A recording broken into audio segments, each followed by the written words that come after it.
Bismillah walhamdulillah wa salatu wa salamu ala rasulillah wa ala alihi wa ashabihi wa man tabi'ahum bi ihsanin ila yawmiddin wa ba'd. Assalamu alaikum wa rahmatullahi wa barakatuh. Welcome back to another session with the one and only Bidayat al-Abid wa Kifayat al-Zahid by the great Imam al-Ba'li rahimahullah ta'ala. Last time we were talking about a favorite subject of many, shortening prayers. And today we're going to continue looking at that, at least a favorite subject, that is combining prayers. And talk about some of the rules, some of the manners, and things to consider along the way. Jumping right into the text here. This is a new chapter, or a sub-chapter, if you will. He says, rahimahullah ta'ala, yubahu jam'un bayna ظهر وعصر وعشاءين بوقت إحداهما وتركه أفضل غير جمع عرفة ومزدلفة فيسن.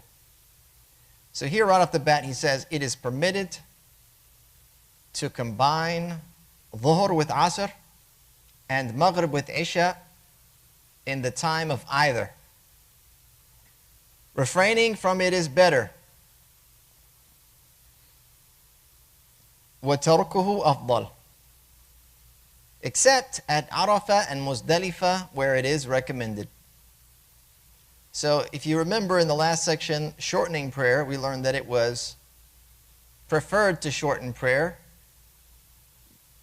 based on the various different scenarios that permitted you to do so. That it was a recommendation to shorten prayer. And now we're looking at a combination of prayers, and the Imam saying it's best not to, and that it is permissible. Combining between two prayers is permissible, not like shortening prayers being recommended. And this is where you can see there's a divergence between the two topics. We often associate them together because when we're shortening prayers, we're also combining prayers typically. Okay? But here you can see there's a clear distinction between one and the other based on the ruling of both. One being recommended, one being merely permissible and preferable if not done. And we'll talk about why that is. So, combining prayers, it's neither disliked nor is it preferred. It's neither disliked to do it nor is it preferred to do it. And the combination is between Ẓuhr and ʿAṣr and Maghrib and ʿIshāʼ. There's no other combination you can make up. Okay, so you couldn't say, I'm going to combine all of the prayers at the end of the day unless you were making up prayers. That would not be praying them on time or within a prescribed window. That would be making them up. And in that case, of course, you would combine all the missed prayers you've done, praying them one after the other. But we're talking about a legitimate combination by which you're not considered to be making them up. Right? So the understanding is here, when you're making up a prayer, qadā'an, it's typically going to be sinful, though required. Meaning you have delayed prayer, typically will be sinful unless you're excused, like we've talked about before. You were asleep, you forgot. Those scenarios you would be pardoned for such an error. Okay, so the four prayers that we're looking at here, this combination, Ẓuhr and ʿAṣr, Maghrib and ʿIshāʼ, these are the ones that can be combined, and they're combined in the time of either one or the other. So either the first of that combination or the second of that combination. And when you pray both of them together in the earlier time, it's known as jamʿ taqdīm. Jamʿ means to combine, taqdīm means to advance. Advanced combining, such that you pray Ẓuhr and ʿAṣr in Ẓuhr time. So you're essentially advancing the Ẓuhr prayer. And if you were to delay, and the same thing would be for Salat al-Maghrib and ʿIshāʼ prayed in the Salat al-Maghrib time, then that would be jamʿ taqdīm. advanced combining. The second is what they call jamʿ taʻkhīr, and that's delayed combining, where then you would pray Ẓuhr and ʿAṣr in ʿAṣr prayer time, and you would pray Maghrib and ʿIshāء in the ʿIshāʼ prayer time.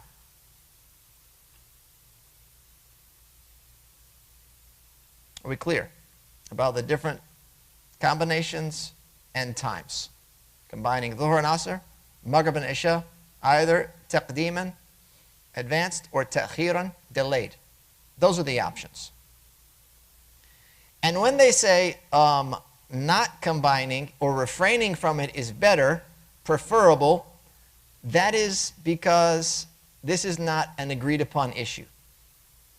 There's difference of opinion in regards to the permissibility of combining the prayers. And because such a disagreement exists among the jurists across the various madhahib, in order to avoid that disagreement, you just do what everybody agrees on. And this is also based on the fact that prayer is a very important part of our faith, and it does have certain stipulations, like the entry of the time being one of them, as we've discussed. So when you pray ʿAṣr during a Ẓuhr time, you're praying it outside of its time. So essentially, you're foregoing one of its mandatory prerequisites or conditions. Right? So because of the, like I said, the difference of opinion regarding the ruling among the jurists, avoiding that disagreement and doing what is agreed upon is preferable in this case, though according to the madhab, it's perfectly permissible, not disliked. Okay, if you're asking what's the best case scenario, well, the best case scenario would be you just pray them out as they normally are. Everyone agrees that they can be prayed in their specified times. They also all agree on the combination of prayer when a person is at Arafah and Muzdalifah during the days of Hajj. And this is for the one who is permitted to combine prayer. And we've talked about, or we will talk about, some of the things in which, or some of the conditions in which you are permitted to combine prayer. Many of us know traveling, the distance which permits shortening prayer, is also a condition for you to combine prayer.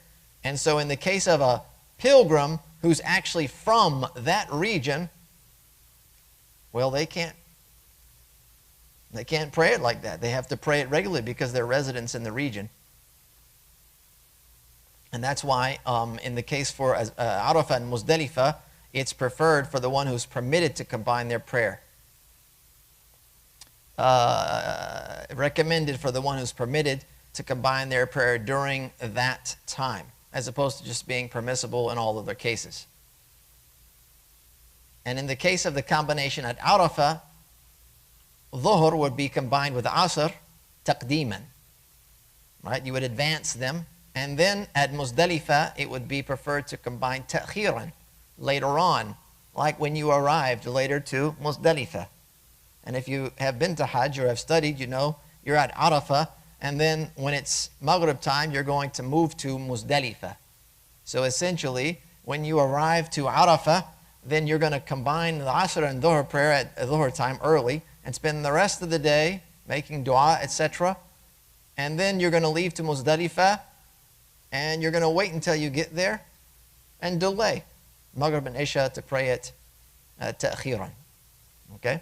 ويجمع في 8 حالات بسافر قصر ومريضا يلحقه بتركه مشقة ومرضع لمشقة كثرة نجاسة ومستحاضة ونحوها وعاجز عن طهارة أو تيمم لكل صلاة أو عن معرفة وقت كأعمى ونحوه ولعذر أو شغل يبيح ترك جمعة وجماعة. Combining is permitted in 8 cases. This is what we're interested in. The 8 cases. During travel, permitting shortening, for the sick who would face hardship otherwise, for a nursing woman due to the difficulty of frequent filth, for one experiencing pseudo-menstruation and the like, for one unable to maintain purification or perform tayammum for each prayer, for one unable to determine prayer times, such as the blind and similar cases, for any excuse, or for an occupation that permits missing Jumu'ah in congregation, for any excuse or for the occupation. So those things that go together that permit missing Jumu'ah and congregational prayers. So here are the 8 cases. Number 1 is travel, which permits shortening prayer, and this is explicitly stated by Imam Ahmad. So here we're talking about those conditions that we talked about in the previous section. What are the conditions which permit you to shorten prayer? Those are also the same conditions which permit you to combine the prayers.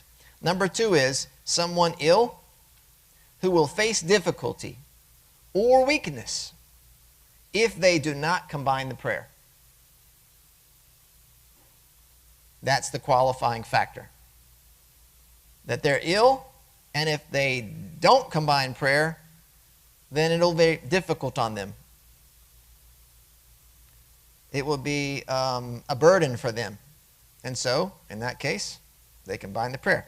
A nursing woman, due to the difficulty faced with abundant impurity, it's also explicitly stated, they're treated like the ill in this regard. So a nursing woman taking care of a baby, nursing regularly, also faces exposure to najasa by way of or by proximity of that child. They're breastfeeding, and they're also dealing with the baby's bodily functions. So in that case, if it's difficult for her, she's going to combine prayers. Number 4 is a woman experiencing pseudo-menstruation and the like. Pseudo-menstruation is like, it's not an actual genuine menstrual cycle, but she's bleeding. And because of that, she's having to constantly purify her garments or herself. And because that creates a burden for the woman, she's permitted to combine her prayers so that she doesn't have to manage that as much. And this also includes people that may be suffering from incontinence, which is a continuous flow, even if very minor, of urine, or continuous flow of medhi, which is a pre-orgasmic fluid. Somebody's constantly, that's constantly being excreted. That's something that also has to be cleansed from the clothing, from the body. Wudu has to be made, etc. Then, in this case, due to the difficulty, they would combine prayer. Someone, for example, experiencing a continuous nosebleed is another example. Or someone that has an open wound that won't stop bleeding.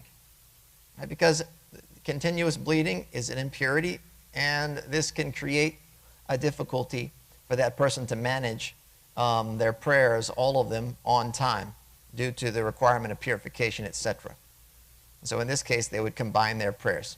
Number 6 is someone who is unable to determine the time of prayer, such as a blind person. And here we're talking about being able to determine the time of prayer in the traditional sense, in that we're unable to see the shadows and the location of the sun. We're unable to see the rays of the sun after it's set or as it's rising, so we can't determine the prayers of the times of prayer. So there's difficulty in managing this. If there's an alternative means by which they come to know the prayer, like alarm clocks, or there's somebody that alerts them, they're living with someone that tells them, hey, it's time for prayer, it's a regular alert, and there's no difficulty, then they don't combine. This is in the case that they're unable to determine the time, and so they can combine prayers. And this would also apply to someone who is not exposed to daylight, like they're underground. They're being held underground, or they have to reside underground for some reason, like in tunnels. Or if they're held captive and they can't tell the time anymore. It's artificial light. That's all I got. I don't know. In 24-hour cycles, I don't even know what time it is.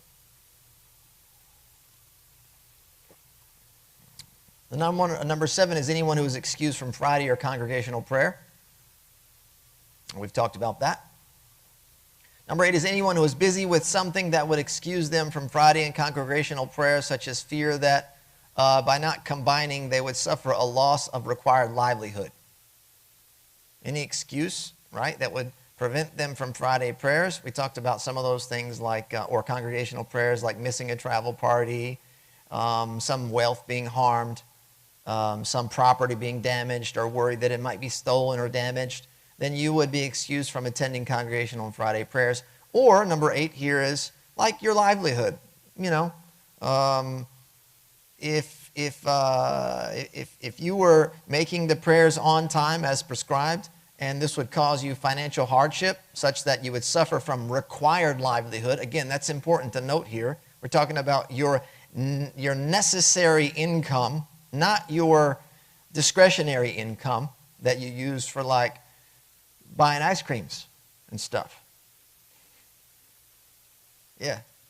I mean, like you got a habit of like, you've got a dangerous habit of eating ice creams every day.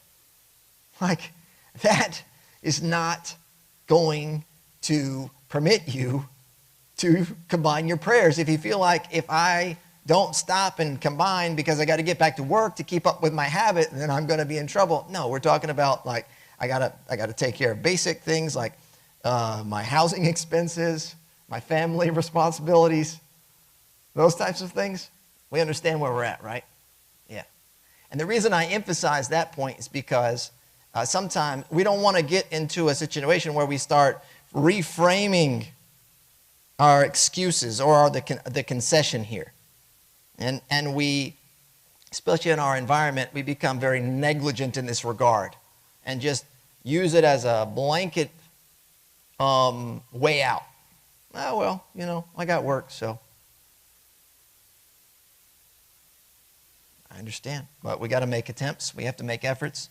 And essentially, we have to do our best in order to not only establish the practice of our religion, but for our betterment to be in environments which are going to secure our faith.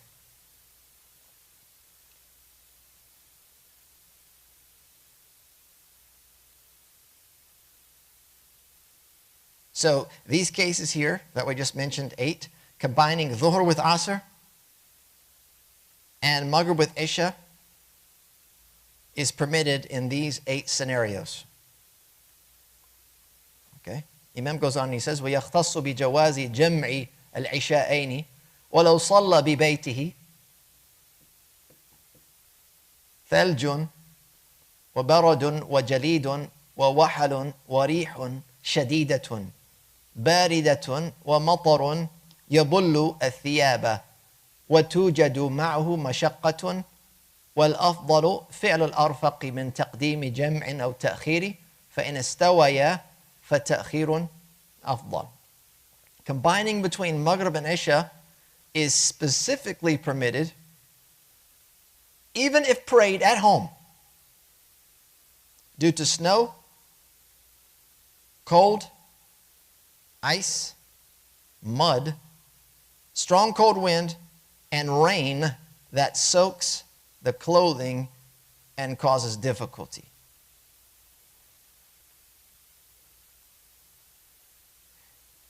So here, regarding advancing or delaying the prayers, whichever is easier is better. If they are equal, then delaying is preferred. So let's look at this situation here. It's very particular to Maghrib and Isha prayer. When you can combine prayers based on weather.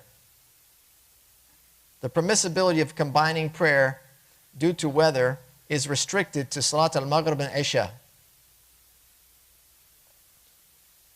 Because that's how it was narrated. Combining for Ẓuhr and ʿAṣr based on weather, there are no reports pertaining to this. They're only pertaining to Maghrib and Isha prayer. And also the hardship of that is greater because it's performed in darkness, which increases the level of hardship with the presence of these scenarios, weather, inclement weather. Possibility of falling, slipping, tripping, etc. obviously becomes greater when visibility is lower. Note here he says, وَلَوْ صَلَّى بِبَيْتِهِ. The combination is allowed even if they were to pray in their homes. Or in a masjid, the path to which is under a canopy or covered in another manner. Even if going to the masjid is a matter of steps, you live right next door and it's 3 steps. You walk out your door, you do a yui, and you're into the masjid door. Doesn't matter. It's a general concession which applies equally to all cases, regardless of realized hardship or ease, as is the case for travel. We're permitted to do certain things during travel, certain concessions, because travel is considered a hardship in general, but it might not be a hardship that you realize, that you actualize. You might not feel hardship. It doesn't mean you're not permitted to exercise the concession. Because it's generally understood, it applies in a general way, whether it's difficult for you or not. And the same thing goes in this scenario.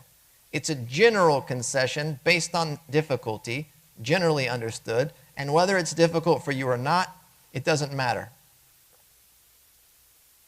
Because it's applied generally. So, like he mentions, that's why he mentions the potential scenarios where, and this is in his explanation, you find in all of the explanatory works of the various of the school, where it's raining and the situation is very easy for you. Even to the point they say, even if you're at home, you can do this. You can exercise this concession at home. It's raining outside, Salat al-Maghrib and ʿIshāʼ comes, you can exercise the concession and join the prayers. Some people might be saying, well, wait a minute, I thought you had to be in the masjid. Yes, you find that in other views, other conclusions have arrived at that particular view. And again, that's not our topic of study here. So sometimes we run into things we're not used to or accustomed to hearing. It's not how we were brought up or taught. It doesn't mean that's the only way. Okay, so here the combination is allowed even if you were to pray in your homes or in the masjid, the path which is covered by a canopy. They're saying the canopy here meaning you would walk to the masjid and you would not get a single drop of water on your clothing. You drive, let's say, from your house that has a garage. You get in your car. You could drive to the masjid. You get in the car. It's in the garage. Then you come to the masjid and there's a parking deck underneath or a parking spot under. You get an elevator up. You don't even get out into the elements. You don't get wet at all. Concession still applies. Okay? Concession still applies. So the weather conditions that permit this is the presence of snow, cold, temperature that is, ice, mud, strong, cold wind. That's all one thing. And rain, which soaks the clothes and causes hardship. It's not permissible to combine the prayers, Maghrib and ʿIshāʼ, due to a drizzle, a sprinkle, or a light rain that would not soak the clothes, because there's no hardship associated with that type of precipitation. It's drizzling out, sprinkling out. You stand out there 20, 30, 40 minutes, you're not going to get wet. Okay? So that's where you have to consider what the rain's like outside. If you walked out there and you started getting drenched, then that's the type of rain that you would apply this concession in.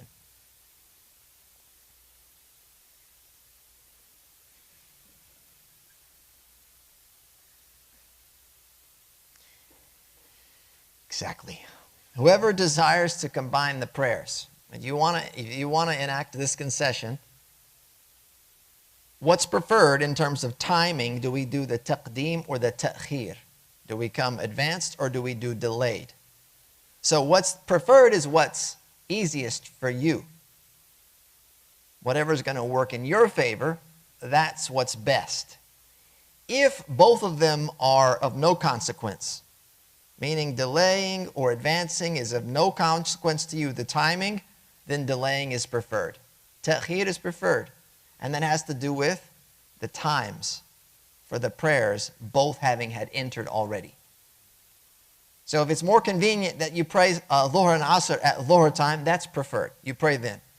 But if it doesn't matter to you, then it's preferred you delay to Salat al-ʿAṣr time to pray Ẓuhr and ʿAṣr together, because it means Ẓuhr time is in, ʿAṣr time is also in. And so you would have fulfilled the prerequisite of the prayer's timing having entered. That's the kind of thinking behind the ruling. He goes on and he says, وَيُشْتَرَطُ لَهُ تَرْتِيبٌ مُطْلَقًا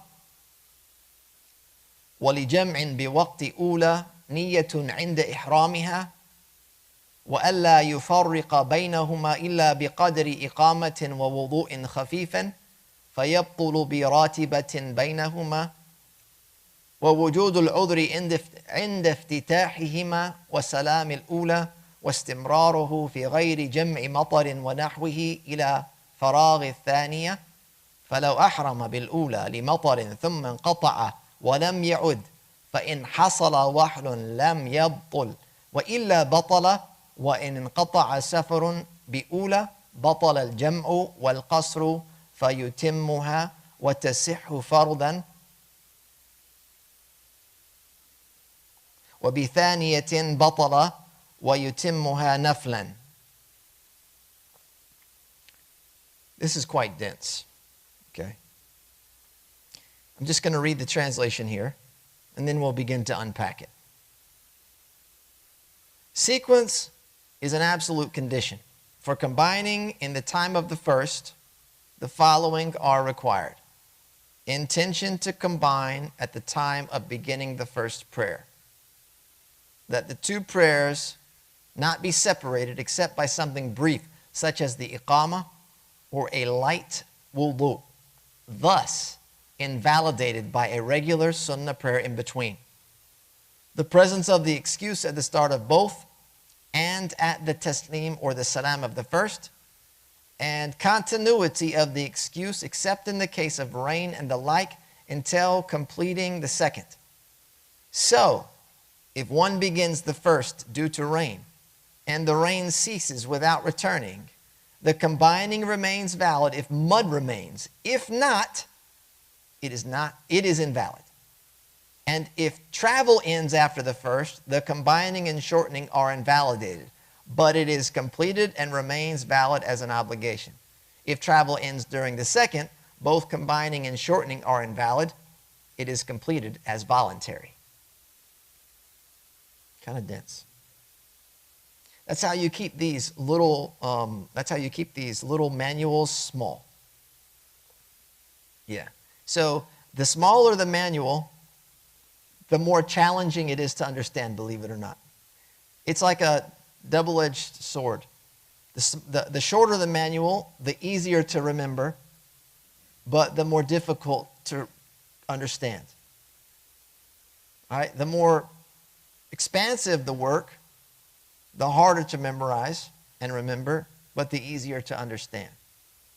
And so often these short little manuals like Bidayat al-Abid was meant to be memorized, so that you carried around the rulings of worship in your heart. You don't need to stop and refer to Google or text Imam John. I don't mind it, honestly, but the concept is there. Like, you got it. You got it on your own. But in order to do that, you have to understand the codified language that's being used. And the code is often hidden in the pronouns. Okay? بِوَقْتِ أُولَى. For example, that's not a pronoun, but he's not saying as-salat al-ula. He just says al-ula, for example. Or he says, وَأَلَّا يُفَرِّقَ بَيْنَهُمَا. And he doesn't separate between the two. The two what? Meaning the two prayers, etc. So they packed it in tight by using pronouns instead of like really building out a clear sentence. They just pulled it all in as tight as possible. So that's what we're looking at here, and that's why it seems like, well, what is he talking about? But when you unpack it, you go, oh, yeah, that makes a lot of sense, because I've done that multiple times. Right? So that's what we're going to get into right here. So in combining prayers, either delayed or advanced, maintaining the sequence of the prayer is an absolute requirement. You can't reverse the order. praying ʿAṣr first and then Ẓuhr. There may be only one exception to doing that. And that is when you've delayed the prayers, Ẓuhr and ʿAṣr, into the ʿAṣr time, and now ʿAṣr prayer time is about to leave. And if you prayed Ẓuhr first and ʿAṣr next, you'd be praying both of them late at Maghrib time. If all you had enough time to do was pray one, you'd pray ʿAṣr time, and then you'd pray ʿAṣr first, and then you'd pray Ẓuhr after. Then in that case, it might be that the sequence is foregone. But forgetting the sequence, or you're negligent in putting them in order, this would not be an excuse to forego the sequence, and they would have to be performed again, or made up, essentially, made one more time. As opposed to like when you're doing qada of prayers, making up prayers that were missed, the sequence is required, but it's overlooked in the event that you forget the sequence. Okay, so one is overlooked while the other is not. When combining prayers in an advanced manner, such that both prayers are prayed during the earlier prayer's time, whether that's Ẓuhr and ʿAṣr and Ẓuhr time, or Maghrib and ʿIshāʼ and Maghrib time, there are 4 required prerequisites. So your combination is going to be early, as opposed to delayed. The early combination has prerequisites, the delayed combination has its own prerequisites and conditions. So here we're looking about the early combination. The first thing is, the intention to combine must be made at the beginning of the prayer. عند الإحرام. When you make the ihram, that's when you have to have the intention that you're going to combine prayers. That's number 1. Number 2 is, the prayers must not be separated with more than the time needed to make the iqamah, or a quick, light wudu. If a person's just taken a long time, then it would invalidate the combining of prayers. It wouldn't be permissible to combine prayers. The person's taken too long. The combination would be invalid if the prayers were separated by sunnah ratiba. Right? This type of separation of these prayers undermines the very concept of jamʿ. The idea is to pray them together. But when you undermine that by separating them, you're no longer making a jamʿ here. You're just praying it on its own at an earlier time, is essentially what they're saying. Right? So other things that could happen is between the 2 prayers, you talk a little bit. If it's just like something insignificant. Somebody says, so are we going to combine the prayers? Hold on, let me check and make sure. Right? Or dhikr. You sit for a minute, you sit for a moment and you say something, dhikr, and you make some remembrance of Allah. It's not an extensive amount of time, and then you stand up to combine your prayer, then it wouldn't invalidate the combination so long as it wasn't considered too long. And that goes back to what is commonplace. Especially like the wudu situation. A person says, all right, I got to quickly make wudu. All right, so we know here, in our context, what a quick wudu looks like.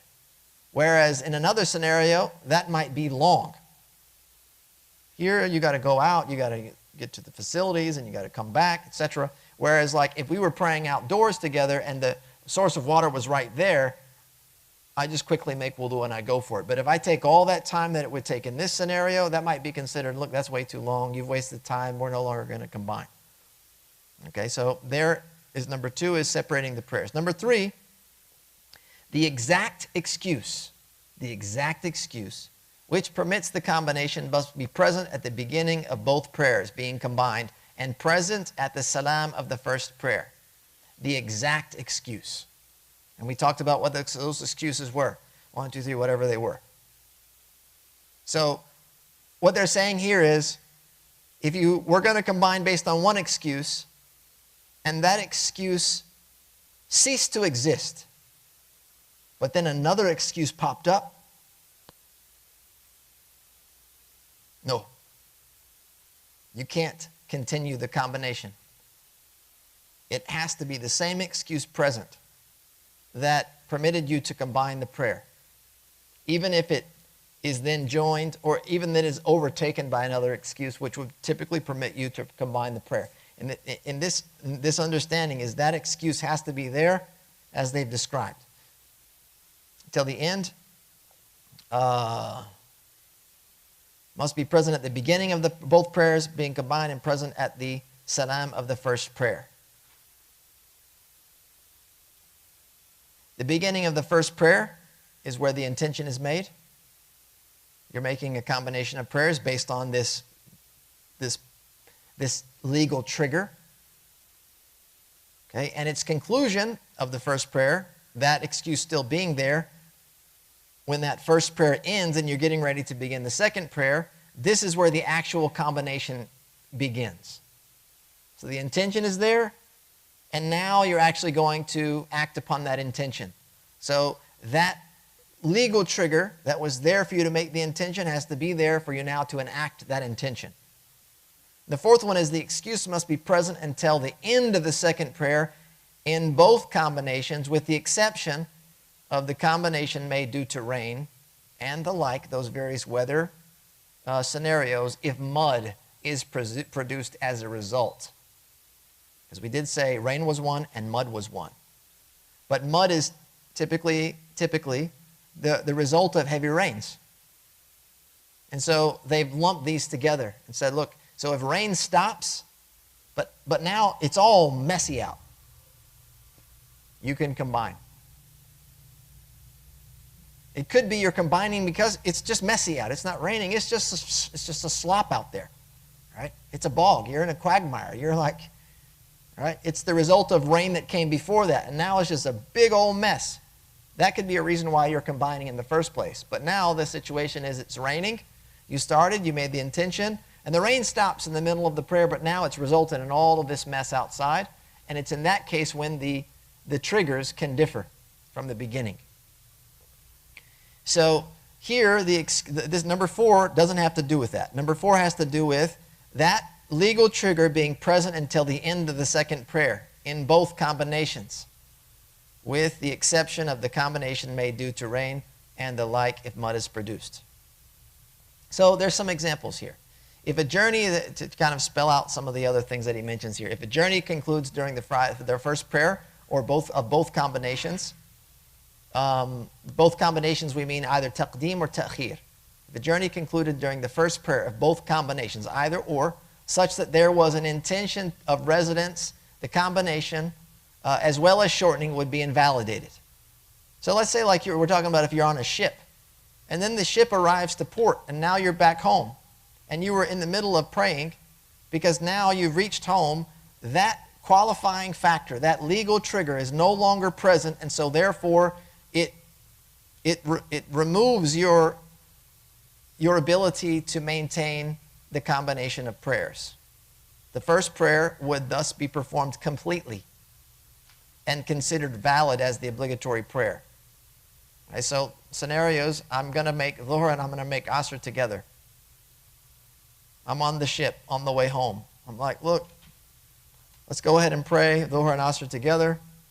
So I start praying Ẓuhr. And then I hear the captain say, we're home, we arrived.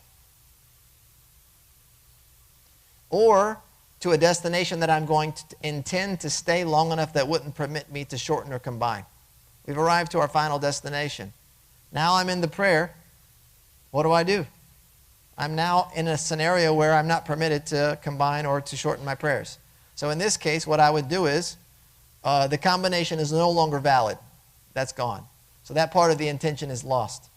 And therefore, acting upon it at the end of this first prayer is not valid for me to do. And I also have to deal with the fact that I'm probably shortening my prayer.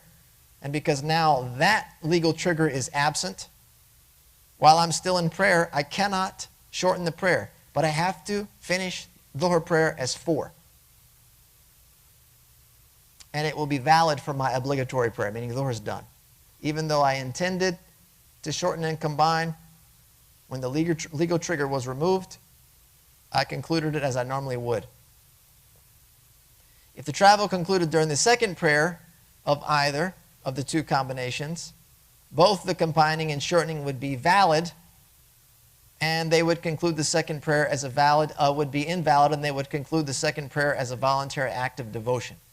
So in the end that you were trying to shorten your prayers, or you were shortening your prayer at the second prayer, then that is not going to count for you as your second obligatory prayer, but you could finish it as a sunnah prayer, sunnah nafila mutlaqa.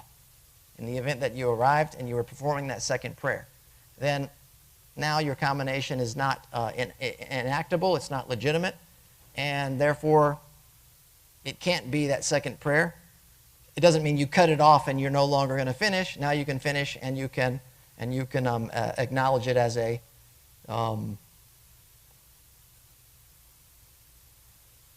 voluntary act, right? So this is when the travel concludes during the second prayer.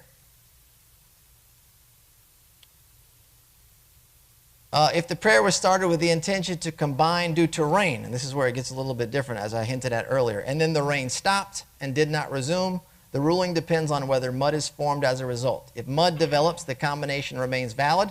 If not, the excuse is considered to have ceased and the combination is invalid. So again, if there's no mud, the rain stops, you can't continue to combine the prayer even though it just rained.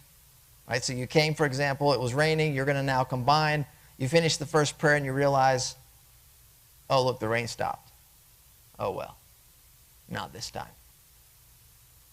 All right, so recapping that, the general rule for combining prayers due to an excuse, like travel or sickness, is that the excuse must be present at 4 key points. This is the recap.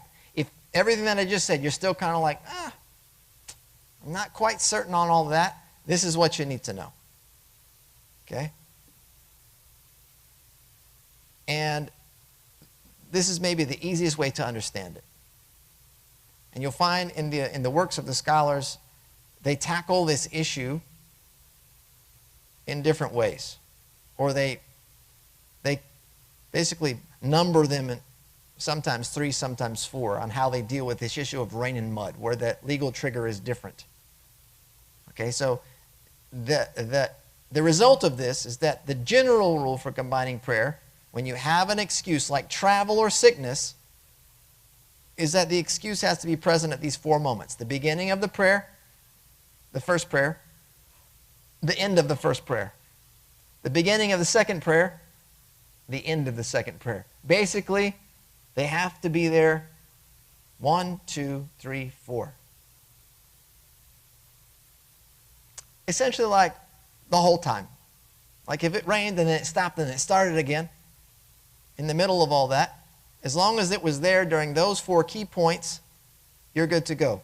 Or these other issues, these are other legal triggers which are going to basically, they're going to be continuous throughout the process of prayer. And this ensures that the permissibility of combining is continuous and uninterrupted across the entire combination of the prayers. So that's number 1. Those four areas. For rain, snow, the weather-related issues, it differs. If the rain stops after the start of the first, but mud remains as a direct result or consequence of the rain, the combination is still valid. This allowance is not extended to other excuses like travel or sickness, whose effects don't linger in this manner. So this issue of rain and mud is unique in that manner. One legal trigger stops, but results in another legal trigger. You're good. The legal trigger of rain stops, but there's no result in the second legal trigger, which is mud. You can't. Okay?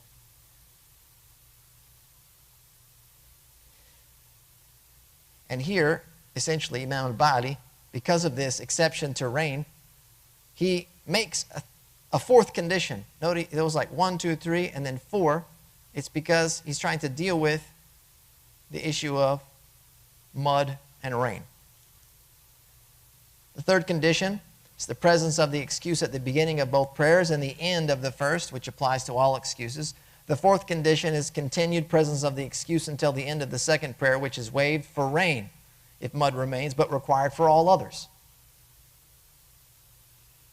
All right, so hopefully that's clear and not over-explained. I feel like I might have over-explained it. It's pretty basic. Essentially, whatever is allowing you to combine the prayers, that excuse has to be present all the way through, unless it's rain, which stops and produces mud.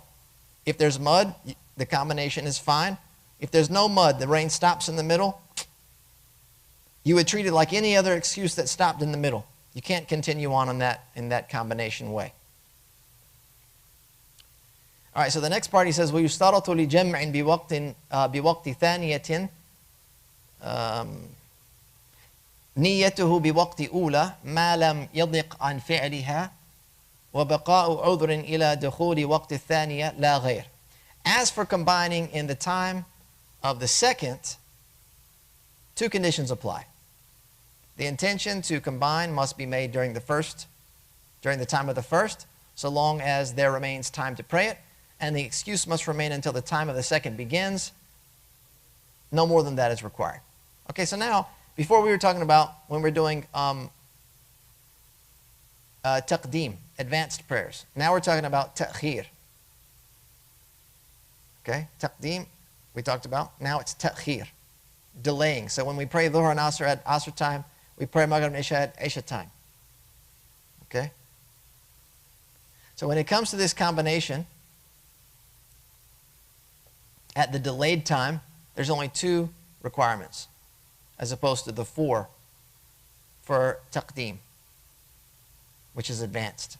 The two requirements for taʻkhīr, for delaying, number one, the intention to combine must be made at the time of the first prayer, so long as there is enough time to perform that prayer on time. So an example would be, I'm going to delay Ẓuhr and ʿAṣr to ʿAṣr time. During Ẓuhr time, I have to intend that delay. I have to say, I'm going to wait and pray later. It has to be an active intention. So long as there is enough time to perform that prayer on time, I can make that intention. If the first prayer is delayed past its time without intending a delayed combination, then it becomes a make-up prayer. It's qadā, which is not a valid condition or not a valid combination in this case. Now you're just making a qadā prayer. You're not combining it in order for it to be considered on time or adā'an. You're not praying it adā'an. That's the key here. Is you're not offering it as it is required. You're offering it as a make-up.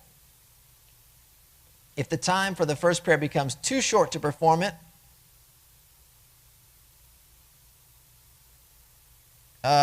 if it becomes too short to complete the first prayer, the combination is invalid, because delaying it until there is not enough time left to perform it is impermissible. And he's sinful for delaying it. And so, because this is a sin here, the concession is not available. We've kind of hinted at that concept, that concessions aren't afforded to the sinful things, like breaking your fast, traveling for the purposes of breaking your fast, or traveling for the purposes of shortening your prayers. With that intention, that's an impermissible intention to have. It's an impermissible journey, and therefore the concession is not afforded. The second one is, all right, so we're clear on number one. You have to intend to combine at the latter time. The second prerequisite is the excuse must be present from the time the intention to combine was made during the first time until the second begins. The excuse must be present from the time the intention to combine was made during the first time until the second time begins. So whatever excuse that would permit you to combine the prayer, it has to continuously be present until that next prayer begins. So if the legal trigger that permitted you to combine the prayers ceased to exist before the second prayer started, you can't wait. You have to pray right away.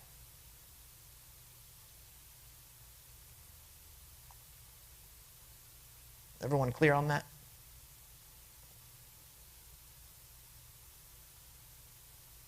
The legal excuse would be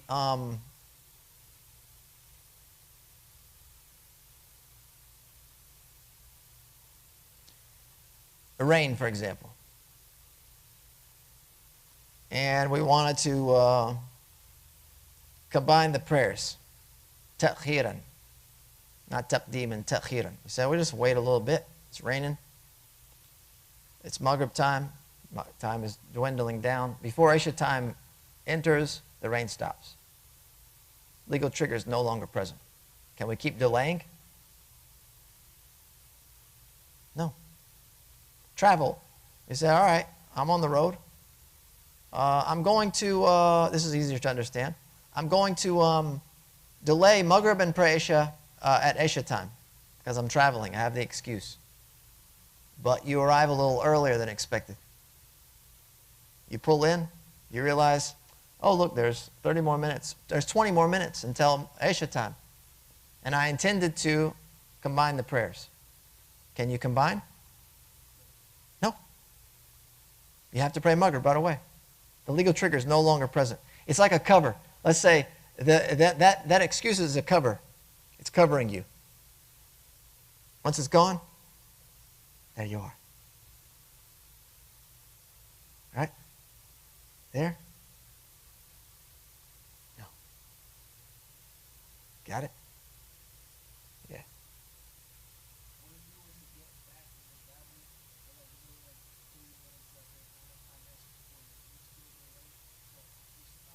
No, you perform it. You're going to still be in the time. Yeah.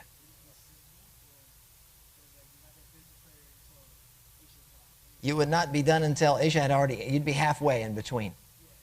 Yeah, at this point, there'd be an excuse for you. It wasn't an intentional delay to where you would be straddling the time prayers, the prayer times. Yeah. If there's an intentional delay such that you straddle these times, half of your Maghrib is on time and half of it is out, then that's a sinful delay. Yeah.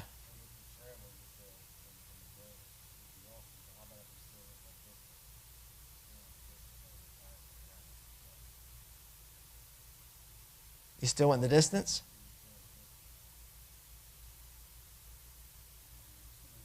It'd be of no consequence if the legal trigger was no longer applicable.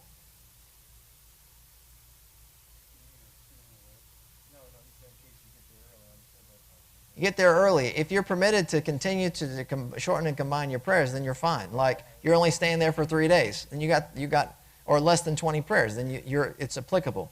But if the scenario would be either going or coming, so you're going to a place that you've intended to stay for, let's say, 2 weeks. Yep, you get there, it's 2 weeks. Right when you get there, now the legal trigger is no longer applicable. It's no longer there. You've arrived to a location in which you're not permitted to shorten and combine your prayers. So you get there a little early before ʿIshāʼ prayer. We pulled up 20 minutes early.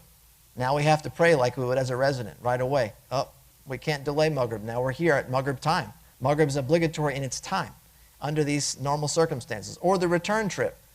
You're returning back home. You got home a little early. You didn't stop and pray, etc., or whatever.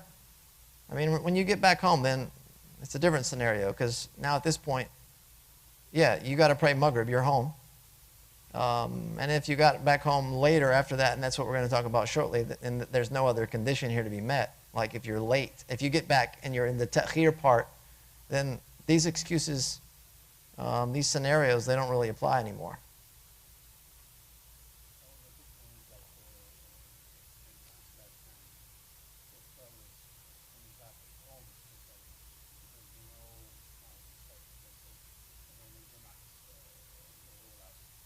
Mm-hmm.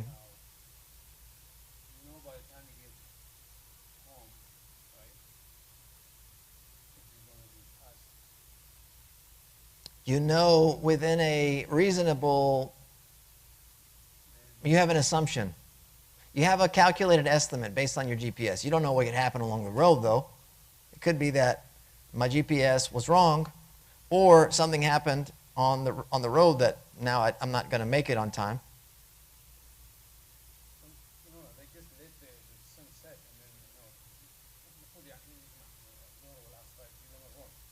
Mm.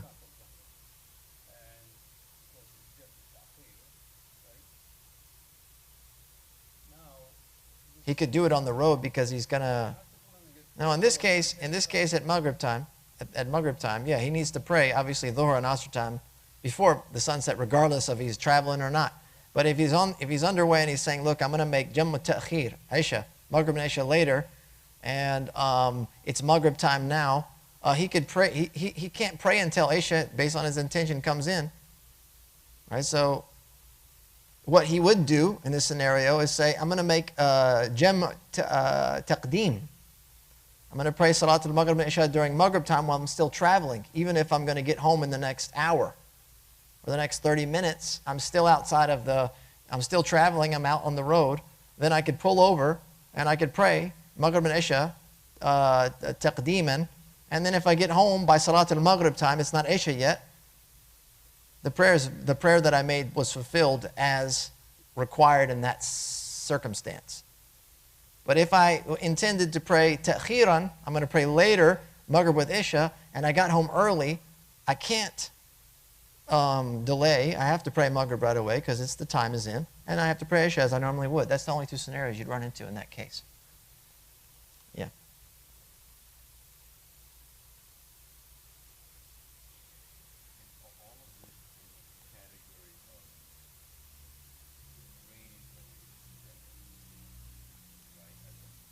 When combining prayers.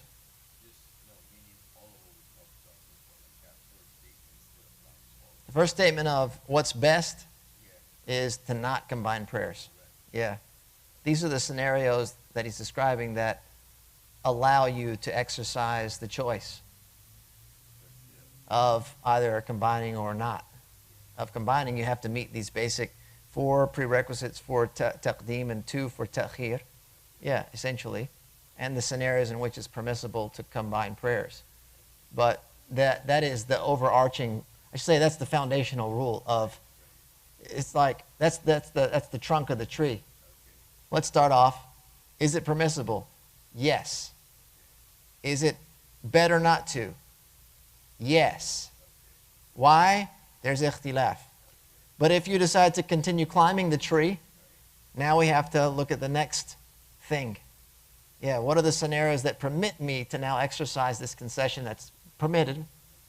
And then, okay, we have so now we have branches, okay?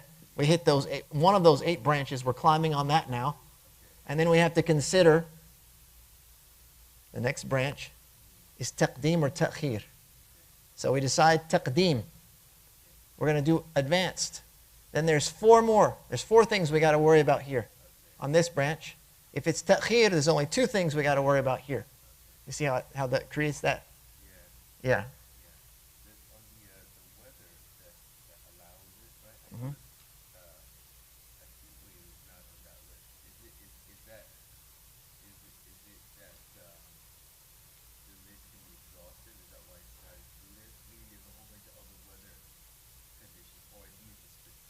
No, because they were in the heat wave. You can delay Ẓuhr prayer from its earliest part of the time. Right? You understand prayer as a window, and what's preferred is that you conclude your prayers at the beginning of the window. That's preferred. Unless, like Ẓuhr prayer, it's extreme heat, and then you can delay within the window till the latter part when the heat begins to break or when the day begins to cool. But you can't bump it into ʿAṣr prayer. Yeah. Yes. That's reported that the Prophet ﷺ mentioned that.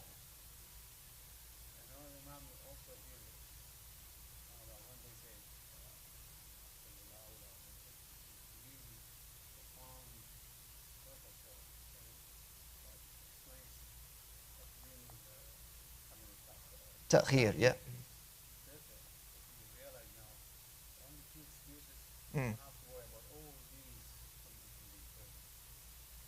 Very true, yeah.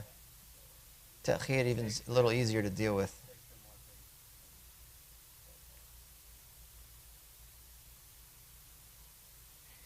All right, so again, the permissibility of combining is based on the excuse. So if the excuse no longer exists, combining becomes invalid due to the removal of the legal trigger, as in the case of a sick person who recovers, a traveler arriving at their destination, which they're no longer permitted to combine or shorten prayer at, or the rain stopping. And then you're done. The excuse ceasing after the second prayer's time has no effect, meaning it's taʻkhīr. And we've delayed our prayers due to a valid excuse. That second prayer time has now entered, and then the excuse, the legal trigger, ceases to exist. There's no effect on the prayers in combination because they're already obligatory at this moment. It doesn't matter what you're facing, what scenario, you have to pray at the latter time. You can't delay further. There's no legal trigger that would allow you to now delay further. ʿAṣr, Ẓuhr and ʿAṣr into Maghrib prayer. So it doesn't matter if it ceases or it continues. You run out of options, basically. And those two things, after that, there's no other condition that is to be applied. So he mentioned some scenarios that people might ask about or consider when combining prayers. He says, وَلَا يُشْتَرَطُ لِصِحَّةِ اتِّحَادُ إِمَامٍ وَمَأْمُومٍ فَلَوْ صَلَّاهُمَا خَلْفَ إِمَامَيْنِ أَوْ خَلْفَ مَنْ لَمْ يَجْمَعْ أَوْ إِحْدَاهُمَا مُنْفَرِدًا وَالْأُخْرَى جَمَاعَةً أَوْ بِمَأْمُومٍ الْأُولَى وَبِأُخْرَى الثَّانِيَةِ أَوْ بِمَنْ لَمْ يَجْمَعْ صَحْ. It's not a condition for validity that the imam and the follower be the same in both prayers. It is thus valid if one performs behind two different imams, behind one not combining, the first alone and the second in congregation, with one follower for the first and a different one for the second, or with someone who is not combining. So that's giving us the different scenarios in which you would be combining your prayers. It's not a condition for combining prayers, whether the combination is the taqdīm, advanced, or the taʻkhīr, delayed, that the same imam or followers be present in both prayers. So if a person performing the combination prays the first prayer alone, then leads the second prayer as the imam, or follows someone else as a follower, a ma'mum, a congregant, or if one imam leads the first prayer and a different imam leads the second, or if one prays the first behind one imam and the second behind another imam, or intends to combine while praying behind someone who does not intend to combine, or leads people in prayer who do not intend to combine, the combination is still valid in all of these scenarios. This is because each prayer carries its own independent ruling, and it's established with its own intention. So the unity of the imam, meaning the person, not what the imam's doing, and the congregation, it's not a requirement. Just like in other cases of prayer not involving combination. Right? So, it wouldn't matter if the imam is not going to combine, but you are. You're praying behind the imam, you can combine. He's not intending to combine. You're going to follow him in prayer. You're going to do what he does in prayer. He's praying Ẓuhr, you're praying Ẓuhr. He's not combining with ʿAṣr, but you're going to combine with ʿAṣr. So it doesn't matter that you combined ʿAṣr and prayed Ẓuhr. So all these combinations are valid because this is not considered from the intentions, or I should say the prerequisites of this rule. This is where we're going to wrap it up for today. If you have any questions, you can stick around. We'll try to sort those out for you. Jazakallah khair. Wa sallallahu